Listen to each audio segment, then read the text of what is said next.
This man didn't intend to be a hero today, but his being at the right place at the right time saves a woman's life. That is tonight's big story. A knight not in armor, but well armed. A Marine Corps veteran stops a man from nearly kicking a woman to death early this morning. Fox 6's Henry Rossoff is live in West Allis with this Fox 6 exclusive to show you why this hero says Wisconsin recently passed concealed carry law made his efforts possible. Right, Henry? Indeed it did. Charlie Blackmore was driving here along Lincoln, headed home from work at 4 in the morning when he saw something on the sidewalk. He soon realized it was a woman on the ground getting kicked in the face and the stomach, so he pulled over, jumped out of his car, and did something about it. I said stop, and he starts walking towards me. That's when I drew on him. Blackmore holds his gun on the suspect and calls West Allis police. The Marine Corps veteran says several times while they're waiting for law enforcement, the attacker moves toward him. He was a big individual, and I wasn't playing around, and he didn't seem like he was playing around. So I made it quite clear to him that if he did come at me, I would have to take him down. Blackmore says police eventually show up and have to force the suspect to the ground. Then they ask to see his concealed carry permit. I put my hands up, turned around, said, you know, he grabbed out my wallet, checked my concealed carry, gave me my wallet back, and then they, you know, interviewed me for their paperwork. The West Allis police chief tells us the paperwork is not yet available. For that reason, we don't know the name of the attacker or his victim. She had a really big laceration by her eye. Blackmore doesn't catch any names either. So the victim tells him the man is an ex-boyfriend. He was stalking her that day or something, and then he attacked her on her way to work. Blackmore says situations like that are exactly why he supports Wisconsin's relatively new concealed carry law and the rights of gun owners. We do good things. There's not all of us are bad or crazy gun nuts. You know, there are good people out there. The West Allis police chief tells us intervening is a decision each gun owner has to make for him or herself. While they don't encourage it, they say the gun owner needs to be ready to handle the consequences if things go badly. Live in West Allis, Henry Rossoff, Fox 6 News. All right, Henry, thank you. With the gun control debate exploding across the country, one Kentucky sheriff sending a strong message to the feds. Jackson County Sheriff Denny Payman insisting you are never going to pull guns out of Jackson County. So how does he intend to make good on that declaration? Sheriff Payman joins us. Good evening, sir. Good evening. How are you this evening? Very well. So tell me, what happens if the President Obama issues some executive order and increases control over guns or weapons? You're not going to enforce it? With executive order? Yes. Okay. Well, when I swore oath to a community, a group of people who live in Jackson County. I swore oath to the Constitution, which I swore oath also to the Constitution of Kentucky. And in that Constitution is the Second Amendment, and that's what this country is based upon. How can I rightfully in my own mind and in my heart come in and take guns away from people when that is their protection? In an area our small, we're in a rural county, we're in a rural area. Sometimes it takes 30, 40 minutes to respond to the remote part of our county to protect our people. They can call on a cell phone and I can say I'm en route. I can be talking to them. A guy kicks their front door. I would rather them be armed and be able to take care of themselves and to, in my mind or my heart, take the guns away from them.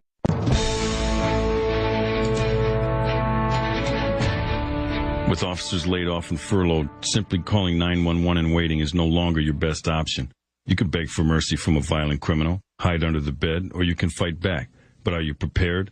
Consider taking a certified safety course in handling a firearm so you can defend yourself until we get there. You have a duty to protect yourself and your family. We're partners now. Can I count on you?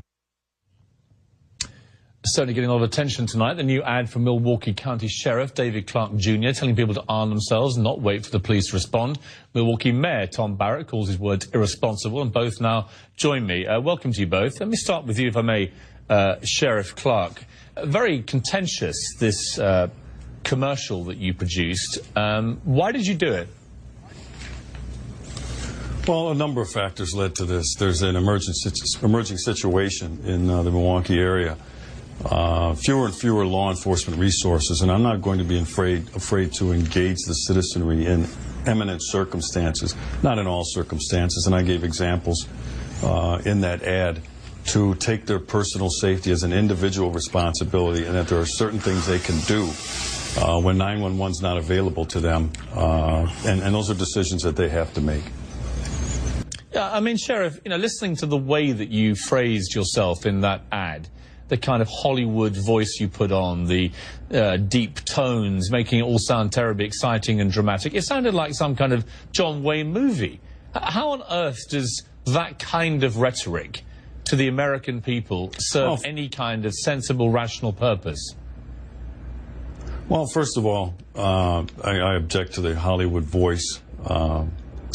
This is the way I talk. This is my voice, and that ad was recorded at a studio.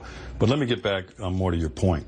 First of all, as it relates to the mayor is completely wrong. I'm the top law enforcement agency in Milwaukee County, and we are a full-fledged law enforcement agency, and we respond to everything. But that's not the point, because the citizens could care less what uniform the officer is wearing when, in fact, they call for the police. Now, the mayor submitted a budget this year that furloughs 1,500 police officers 3 days each. That's 4,500 fewer officer hours to be spent patrolling and responding to calls for service. My agency itself, the county, had to lay off 42 officers last year. On top of that, there is a increasing demand of 911 calls for service that are going unanswered or in a delayed fashion, not through any fault of the street officer, but because of the fact that they don't have the proper amount of resources. Plus, they've been operating. Let me ask you a question. An amount of about 200 officers short.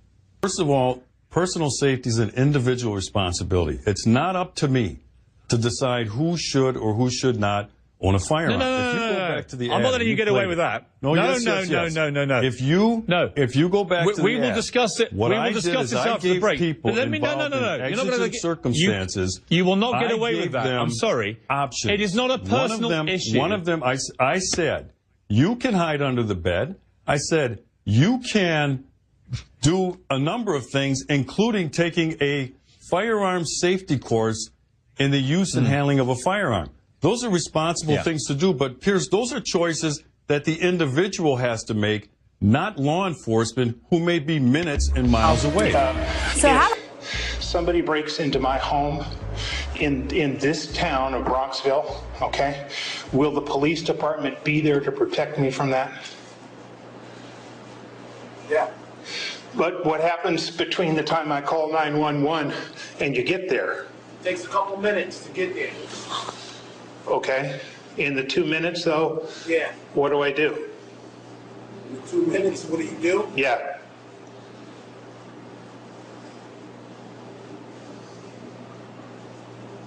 That's a good question. Okay, but basically it's just in that 2 minutes I'm on my own. Yeah. Look on the internet how you get a gun permit. Okay, how long does it take to get? In New York? Yeah. About a year. A year? Yeah. So in that year, between the time I move here and the time I get one, that 2 minutes I'm still on my own. Yeah. Pretty much between the time I make the call or the time the burglar alarm goes in until the time the police show up, we're on our own. Okay. All right. And that's any citizen. Between the time 911 is called and the time the police department shows up, we're pretty much on our own. Yes. Okay. Unless you have a dog. It's 2013. It's the United States of America. You lock your doors and you hope nothing happens. What's your response time? Well, the farther out he lives, the slower the response time. I mean, are you guys pretty good about guaranteeing people's safety and stuff like that? We try. I mean, we can't always get there. Look at the traffic out there right now. We can't get it, on 401 up there at Bojangles. You can't get from one side of town to the other in 30 minutes. Everybody's tied up on something, and it'll take us half an hour to get, especially out on the other side of town or whatever. Sometimes we can't be anywhere at all because everybody's tied up. Sometimes we can't be anywhere at all because everybody's tied up. Just walk out on the balcony here, or walk out, put that double-barrel shotgun, and fire 2 blasts outside the house. Boom! Well, there's a lot there. Breaking it down. First of all, I appreciate the law enforcement officers' forthrightness in answering those questions, their honesty. Those are things that they know but they don't want the public to hear that. And I'm not going to blame the street cops in this. Okay, the street cops are overwhelmed answering calls for service. They don't get any time anymore to spend on things like routine patrols, through neighborhoods, high crime areas, in and around schools, because they're just going from, it's police jargon, hitch to hitch, assignment to assignment. And I thought with some things that were going on in Milwaukee County at that time, I said we need a different model here. First of all, let's be honest with the public and let them know. And I heard that throughout this video I just watched. Okay, we're not omnipresent. We can't be everywhere all the time. We'll try to get there as fast as we can. Several of them said, you're on your own. And that's the truth. And that's why I said I'm not going to take this out on the street cops. The citizens in Milwaukee County and the law enforcement officers have been abandoned by the political leaders like Tom Barrett, who was depicted in this video. The city of Milwaukee has furloughed police officers, 1,500 police officers, 3 days each. That's 4,500 fewer man days, if you will. We have female officers, but man hours spent on the street, okay, answering those calls for service. The calls for service aren't going down. They don't get furloughed. All right, the Milwaukee Police Department as well, and I worked there for 24 years, and that's important to point out, before I became sheriff. So I'm very familiar with that organization. I still have friends within that organization. So I'm not talking out of line here. I spent nearly 25 years patrolling these streets in this city, answering calls for service and protecting my community. And I need to qualify that as I go on here. So the Milwaukee Police Department is operating with about 200 vacancies, law enforcement officer, police officer vacancies. That's gone on for years. That's not new. That's gone on for years, unfilled, which communicates to the public, you're on your own. We don't see this as a high priority. We're not going to properly fund law enforcement, but at the same time, out of the other side of their mouths are saying, oh no, it's our highest priority, so on and so forth. And let's talk about response times. That's important. I heard that throughout the video. With the City of Milwaukee Police Department, and again, no fault of the officers. They're deluged with calls for service, and they don't have the resources. It takes, on average, 52 minutes to respond to a burglary. Okay? It takes nearly 20 minutes to respond to an armed robbery. Just under 20 minutes. So we're not talking 2-3 minutes like I heard in this tape here. 59 minutes on average to respond to a sexual assault. Can you imagine being a woman who was just raped and you call police and you have to wait on average nearly an hour for someone to get there? I mean, the first thing that a woman wants to do after a horrific experience like that is clean herself off, but then she's washing away evidence. Okay, but that's the psychology of it. So she doesn't want to wait around, for police. So then evidence is being lost. But this, think of her mindset. Where are they? Hey, this horrible thing's happened to me. And again, no fault to the street cop. But this is what Tom Barrett has done to the citizens, the residents, the law-abiding residents in the city of Milwaukee. Said, you're on your own here. On average, it takes an hour and 2 minutes to respond to a call like the sound of shots. So when you hear those response times, and that's just a few of them, when you hear those response times, what are people to do? And I heard that asked. Well, what are we to do? Hide in the closet, run for your life, scream, all that, blow a whistle. I'm not going to tell people not to do that, but that's their choice. But here's another choice they have, and another option they have, and it's to fight back. And that's kind of what my ad said. You can run and hide, you can beg for mercy from a violent criminal, or you can fight back. But if you're going to fight back, you have to be mentally prepared for that. All right? Those situations are tough. Cops, they live that all the time. They live in a state of hypervigilance. All right? The average person does not. It is very difficult for a human being to point a gun at another human being, I don't care who it is, and pull the trigger. That's a very hard thing to do. And a lot of people can't bring themselves to that. So that's what I'm trying to tell people in my ad. Start preparing yourself mentally for this. I didn't say go out and get a gun. That's not even the half of it. Because if you can't do what you need to do to defend yourself or your family, not only in your home, but on the street in that situation, if you're not prepared up here, you're just going to freeze. All right? And so I went out and told the truth. I said, hey, 911 is overwhelmed. It is. All right? The purpose of 911 when it was created, and I did a study on that. I'm sorry. I did some research on the history of 911. It was meant to be a centralized place for people to call. Because, you know, if you got 15,000 police agencies throughout the United States, you got 15,000 numbers. And if I'm in Illinois and I'm not from there, how do I know the Chicago Police Department number? That was the purpose. And it got out of control. And now people are using 911 for things other than life or death situations. So the system's inundated. So I'm trying to prepare the people in my county, okay, mentally, to say, hey, start thinking about this stuff now. I can leverage you as an additional resource, that you can do some things in that 18, 52, 56-minute time window to protect yourself, you and your loved ones. All right? I have an obligation to do that. I'm not going to hide stuff from the public because it's unflattering. All right? Personal defense is an individual responsibility. Government has to learn how to let go of power and allow law-abiding people who I trust to make these decisions. I trust them to make those decisions. This is about freedom. This is about your being free to make some of these decisions in your life, because I trust you to do it. You're a law-abiding citizen. I trust you to do it. Many people don't. And I'm finding this with police chiefs. They don't trust their citizens to make these decisions. So, you know, when I heard Joe Biden say what he said about firing 2 shotgun blasts out the window, again, government telling people what to do. Oftentimes, people will ask me that question about some situation, and I'll say, you know what, I really don't know.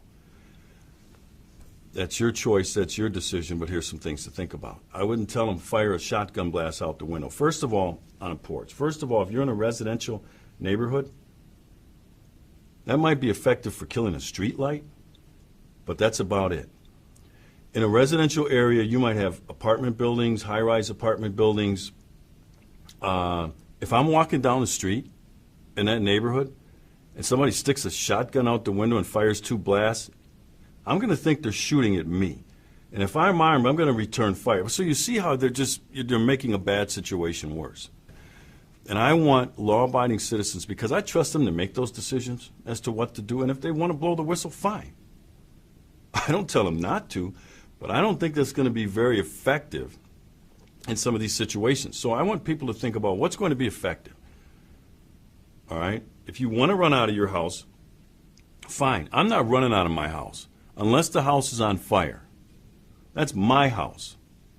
And I'm not running from it to give the bad guy carte blanche. So now let me talk about the 2 things that have gone on in Wisconsin in the last year and a half that they've changed the dynamic here. Wisconsin passed the Castle Doctrine law, and that allows citizens to use force up to and including deadly force against a home intruder. And it's the home intruder who now has to explain why he was coming into your home. And we've had some of those incidents since then where the intruder was killed. Before Castle Doctrine, if you used deadly force, the onus was on the homeowner, and it doesn't have to be a homeowner, it could be an apartment dweller. They had to prove that what they did was reasonable. Now they don't have to. Okay? The other one is the Personal Protection Act. That's the concealed carry. Where you have to take some course and pass the background check, whatever, and then you get a permit to go armed with a concealed weapon.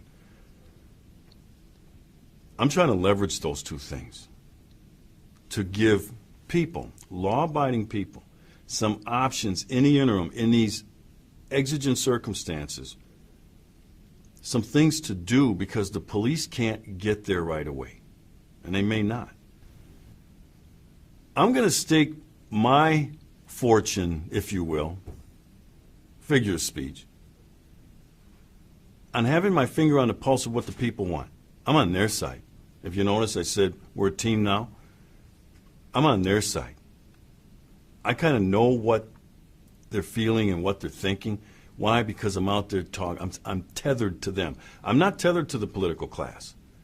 That's why I get a lot of the blowback that I do from people like Mayor Barrett, police chiefs. They're not tethered to the people. They're tethered to the political class. That's dangerous, especially for an elected official. And Mayor Barrett's an elected official. All right, and he's part of this Mayors Against Guns, this gun-grabbing initiative that he runs around with, and it has nothing to do with street violence, because it's the type of street violence that I've been dealing with for my whole career. Has nothing to do with the Second Amendment. Nothing. There is nothing we can do in the Second Amendment that's going to affect the street violence that we see on a daily basis. Why? Because the felons, the thugs, the criminals don't care about the law. They don't care about the law.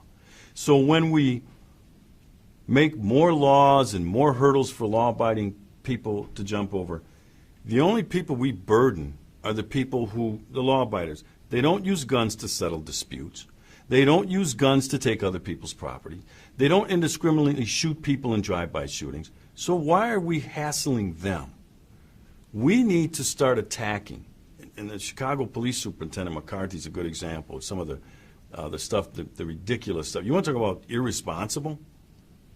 We need to start, and I said this previously, and I'm sensitive about telling another law enforcement executive what they should do, because he's familiar with what's going on the ground in Chicago. I'm not. I see the news reports.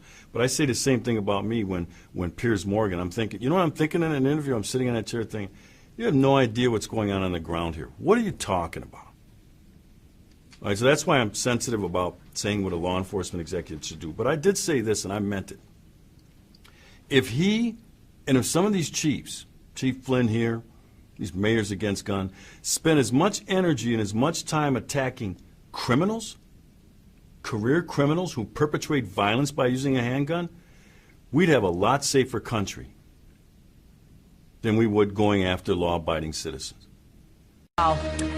So how about this story? An Oregon sheriff now saying that he will not enforce President Obama's new gun control recommendations, and turns out he's not alone out there. At least 10 states now say that they're considering taking some sort of legislative action against the federal government. Those states span the nation, from Oregon all the way to South Carolina.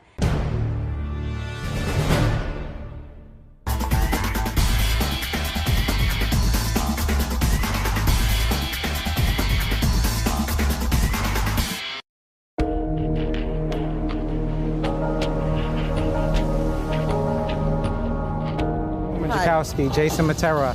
I appreciated your remarks. I know you're a vocal leader on the subject of gun safety in America.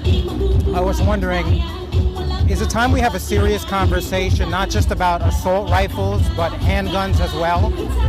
Well, that's why if we have universal background checks, that'll affect every single kind of weapon. You know, we want everything on the table. This is a moment of opportunity. There's no question about it. But see, most of the murders, though, are committed with handguns. So why is that not on the table? We're on a roll now, and I think we've got to take the, we're going to push as hard as we can and as far as. So the assault weapons ban is just the beginning?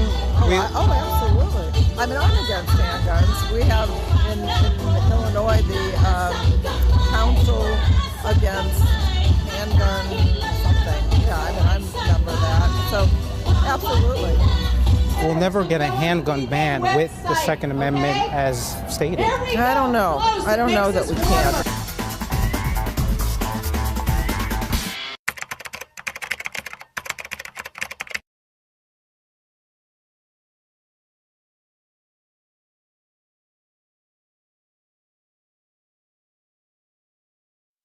A gun buyback that forced law-abiding citizens to surrender their firearms in a nationwide roundup and meltdown of all semi-automatic firearms and pump-action rifles and shotguns. 640,000 ordinary conventional firearms confiscated and destroyed. It was an absolute joke and a tragedy. I actually turned in 3 firearms, and it broke my heart. I mean, it was 40 years of collecting, and I can't say it any other way than that. I felt sick. I had to hand them in, because if I didn't, I was going to jail. There's no ifs or buts about that. By taking that gun away from me, they've stolen something from me. A right stolen by their government, promising safety in return for its gun bans. But now citizens know the frightening truth.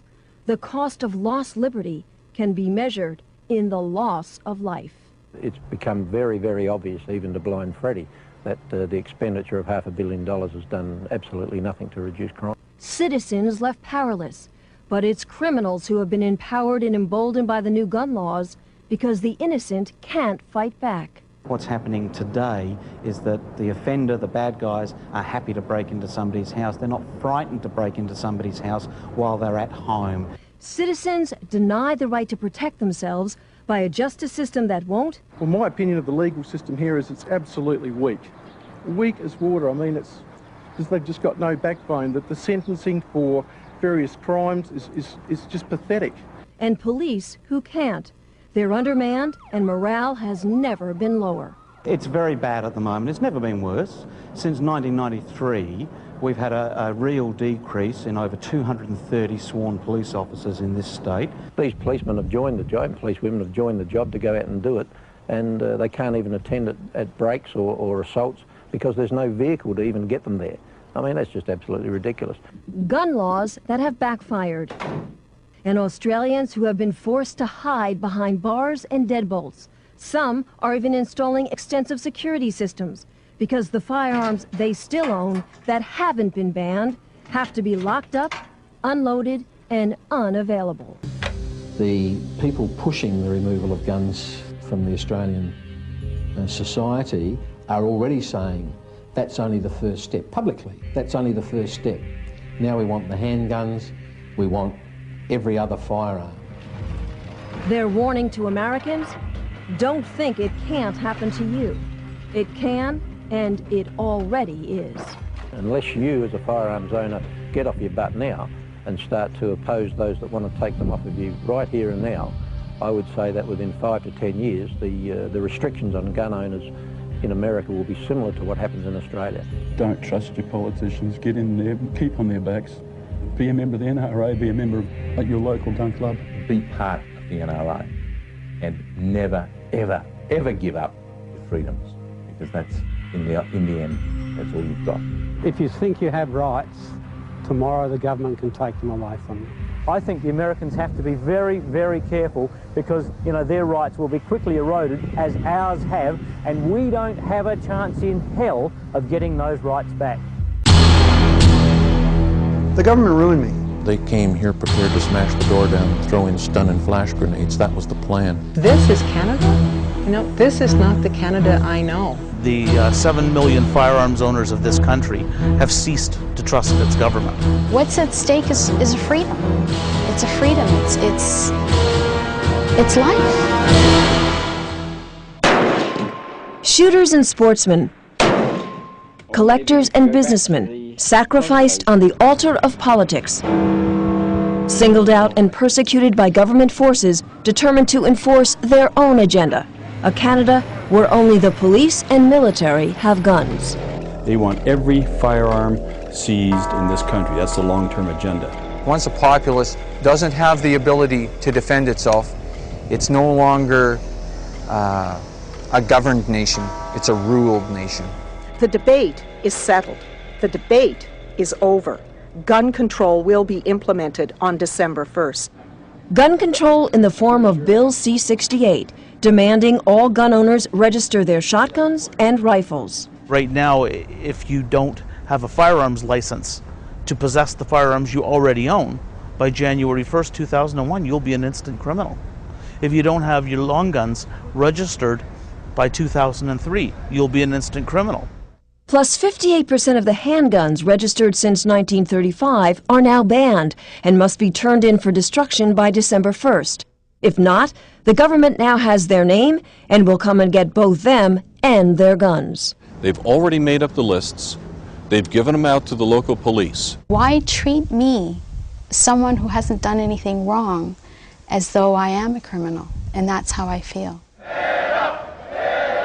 Gun owners finally realizing a threat they refused to imagine, now rallying to repeal to stop the creeping but steady erosion of their freedom. Bill C-68 is nothing more than a move to take away our firearms. We were suckers. We sat here and trusted them.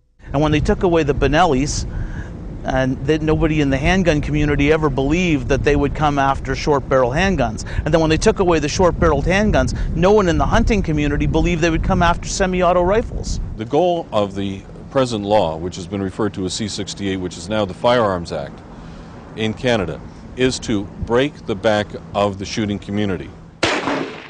Breaking their backs by breaking their will to fight. Sadly, it's a strategy that is working and taking its toll. I've got a lot of friends that are dumping everything they own. They just feel, with all the regulations and costs involved, that it's not worth their time and aggravation anymore. On YouT. Giving up and getting out, gun collectors are now surrendering a cherished right and a family heritage to what they call a democratic dictatorship. I've had Polish people say that I came to Canada because it was free. And they say, look at it, it's not free anymore. We got a government that's climbing all over us. Are they going to walk up to the door tomorrow and say, hey, we're here to take this, this, and this, hand them over? And that just really tears me up. Now there's a shooter. But gun collectors are not alone in their anger. Gun shop owners like John Parocchio are being forced to give up their livelihood, driven out by Bill C-68. We are now at somewhere in the neighborhood of 875 or so dealerships from 6,000. You're looking at a $6 billion industry that has been annihilated by ignorant politicians and absolutely pathetic firearms legislation that is no benefit to anybody. Come on now. A bitterness that runs deep and battle lines that reach far into the countryside. They're going to make it so that some of the ranchers and farmers in the area can't protect their own property. It's a freedom farmers and gun owners are not willing to forfeit. Instead, thousands are simply refusing to comply. They'll hide the guns. They'll bury them into wherever. They'll hide them in barns. They'll hire them in grain sheds. But they won't turn in their guns. Citizens defying the law because they no longer trust the government that passed it or the police now ordered to enforce it. As a police officer, my primary focus is to be in harmony with the public. And this law puts me at disharmony with the general public. Constable Murray Grismer, a 13-year police veteran, calls C-68 a financial, unenforceable fraud, knowing the $200 million spent so far will take beat cops off the street, but it will never take guns away from criminals. I don't believe for 1 minute that our criminals will go and register their guns, and the guns will still be out on the street. The cops aren't going to know where the bad guys keep their guns. A harsh reality anti-gun politicians choose to ignore.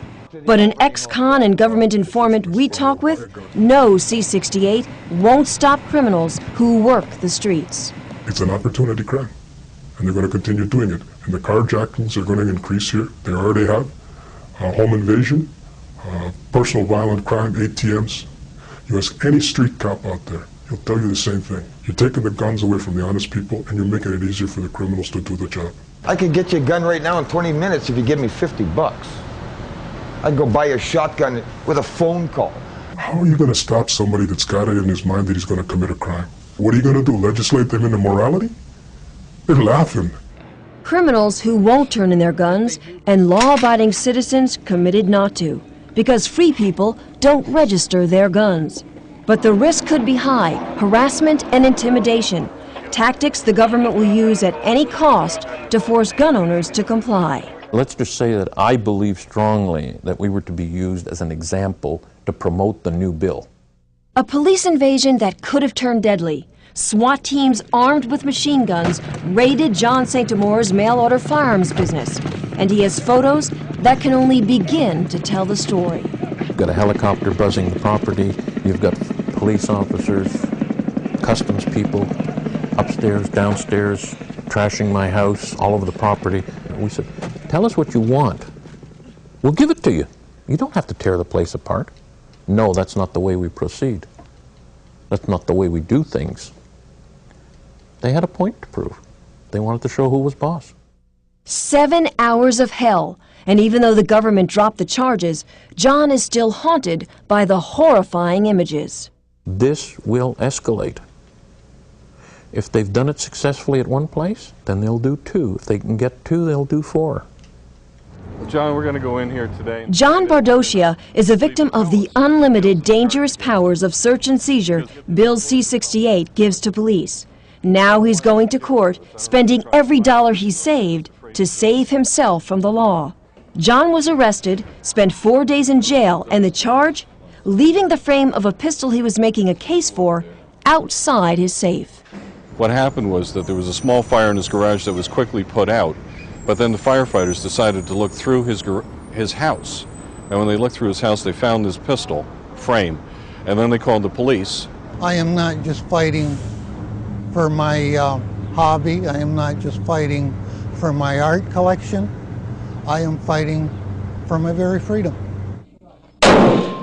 Ordinary, honest citizens who have come to fear the government and a law that no longer trusts them. Border crossings that have become a checkpoint for harassment. A return trip from a gun show can turn into hours of search and interrogation by Canada Customs agents. They told us that they were down there taking pictures of the license plates of the cars and monitoring us, law-abiding citizens doing nothing wrong while we're in the States. And if they're doing this, what else are they doing? They're training with BATF agents, and that's how they're learning how to enforce the Canadian law. A universal registration scheme that is cohesive. And Canadian gun owners believe they stand as living proof that registration is not the end. It's just the beginning of the end. The federal government of Canada has proven. They've proven beyond any shadow of a doubt that confiscation is the agenda. Little by little, they're going to take all of our rights away from us, confiscate all of our guns, and we're going to be left with nothing. We believe that when they know where every one of our guns are, then they'll come and take every one of our guns. Canadian gun owners who know the stage has been set. Their rights hang in the balance.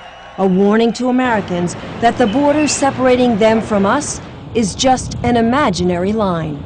Believe what's going to happen. It's coming. We've got the test waters here in Canada to prove it, and you're next on the list. If you give it an inch, you're going to lose the whole damn yard. Beware, because if it's happening here, it could happen down there, and it's pretty scary. Get off your ass and take part. Join the NRA. That's the best chance you have. If you view this problem as strictly a Canadian problem, you have your head in the sand. You have got to get behind your organizations that are defending your freedom. Without NRA, you would be sunk already.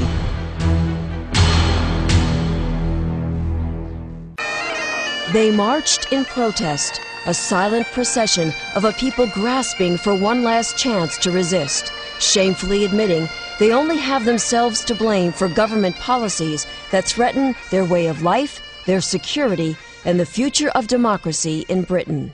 We've been very apathetic for years, and now we're paying the price for it. A future that's in doubt, and the largest peaceful protest in British history to try to change that has got many asking, where were these voices 6 years ago when there was an outright ban on handguns, and pistol shooters were forced to surrender their firearms, confiscated by the government to be destroyed. Liberties that have already been sacrificed for the politicians' false promise of a safer society. Gun bans that, as predicted, have simply backfired. We've seen about a 40% increase in firearms crime since the ban was introduced. That is not a success in my book. We need to be armed, we're not safe any longer. Everything is changing. It's very simple. The authorities have no way of controlling criminals, so they control the law-abiding because we're an easy target. And now, some members of Parliament are questioning the government's anti-gun agenda, an agenda that has, without a doubt, failed. The use of weapons in crime has risen dramatically. And it's very difficult to get government departments to openly accept the fact. Politicians refusing to face the facts, while the police are forced to every day. It's totally out of control. This police officer, who feared he'd lose his job for speaking out, asked to remain anonymous. He said for the first time ever, bobbies are carrying firearms, but they're still outgunned by criminals who can buy whatever they want on the black market. Every officer now in this country gets issued with body armour. When I joined the police service back in the 80s, we didn't have any of this. We had a wooden truncheon and a set of chain link handcuffs. The firearms laws have been tightened up since. Why do we still need this equipment? Simply because the criminals have the weapons and they're prepared to use them. Gun policy's gone tragically wrong, and police morale at an all-time low. I feel let down by the politicians, by the senior management in the police, and I feel at present I cannot give the public the service they demand and expect. And as this officer made very clear, it's a law built on a lie. The politicians, basically, they have misled the public. They said, if we ban handguns, the country's going to be a safer place. They ban the handguns, the country is not a safer place. Why are British people not to be trusted? And I think that says a lot about the government. Citizens left defenseless, now victims of the very laws passed to protect them, and asking how many more Tony Martins will there be. Martin, a Norfolk farmer, was forced to protect himself when no one else would, not the police and not the British justice system. What happened at this farmhouse owned by Tony Martin 4 years ago has struck a real nerve, not only in this country, but internationally. 2 men broke into Tony Martin's house. Both of them were shot. One of them was killed. And the man who fired that gun, Tony Martin, was initially sentenced to life in prison for murder. But many people think Tony Martin should never have spent 1 day in jail. They say he was just an innocent man protecting himself and his property. Tony should not be in a jail, not for what he did. He was perfectly within his rights, in my view, to look after his own property and his own life. My thoughts is that I would do exactly the same, put in the same situation. I would not hesitate to do exactly the same. I personally believe that, you know, if you're in your own house and people come in, then they should expect whatever they get. Everybody around was saying the same thing. You must have a right to defend yourself. It has gone too far, swung so far in favour of the criminal. Criminals like those in Tony Martin's case, who were no strangers to the law.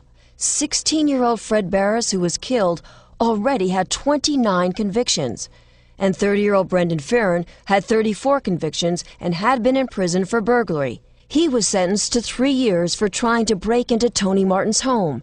But after only serving 18 months, he's free while Tony Martin remains in jail. And he's now threatening to sue Martin using taxpayers' dollars. The system is on the side of the criminal, not on the side of the victim. Go and rob somebody and then sue them because they've damaged you. It's absurd. The injustice of a justice system. And although Tony Martin has had his life sentence reduced to manslaughter, he still sits behind bars here at High Point Prison in Suffolk, England, counting the days until he's released. I was the first reporter from the United States allowed to visit with Tony since he's been in prison. And although no cameras were allowed, I was able to talk with Tony by phone. And what you're about to hear is Tony Martin in his own words about that fateful night. Well, I've never really said it publicly before, but I've had a pretty raw deal. I personally think it's very, very wrong for somebody to have to live in their house in fear. But for some unknown reason, there are people in this country who don't know the difference between defending yourself, protecting yourself, and malice aforethought. I thought it was the people that came in the house that were malice aforethought. Chief Constable of Norfolk said that Tony shouldn't have used his gun, that he should have yelled for help. Well, you've seen the isolated location. I could scream furthermore and nobody would hear me at 2 o'clock in the morning. It's just a nonsense, I do believe. It could have quite well been the dead man, because there's no question. The police in this area is totally inadequate. I mean, we get little or no support. Police protection, residents here say they can't count on, and they're fed up with being denied the right to defend themselves. We've been broken into several times before. And most of the people around here at one stage or another has either been broken into or had an attempt to do so. This wasn't the first time you had a problem. No, that was the third time this year that somebody had broken the house, yeah. You actually become a prisoner in your own house. I have every sympathy. I genuinely do. But I can't say that the law shouldn't be what the law was. What I can say now is that because of that, we ought to review that particular law. I think the Americans have a saying about it's better to be judged by 12 than carried by 6. Tony Martin tried that venture. He was judged. He is in prison. The story is not yet finished. And neither is the story of a struggle to reclaim rights these honest citizens have already lost. Costly mistakes of trusting in a government that has left them unprotected. Their message to gun owners in America is simple. It will happen to you if you let it. Jolly well could, and they ought to realise that. If they saw what we're seeing in this country, then they'll fight for it. If you don't do anything, you will lose your liberties, and make the effort. Don't be apathetic, get out there and fight. Learn from our experience and don't give an inch. Your Constitution matters, your freedom matters. The Pericles said it way before me. Freedom is only for those who have the guts to defend it. But, you know, we want everything on the table. This is a moment of opportunity. There's no question about it. We're on a roll now, and I think we've got to take the, we're going to push as hard as we can and as far as. So the assault weapons ban is just the beginning? Absolutely. I mean, I'm against handguns. We have in Illinois the Council Against Handgun something. Yeah, I mean, I'm a member of that. So, absolutely.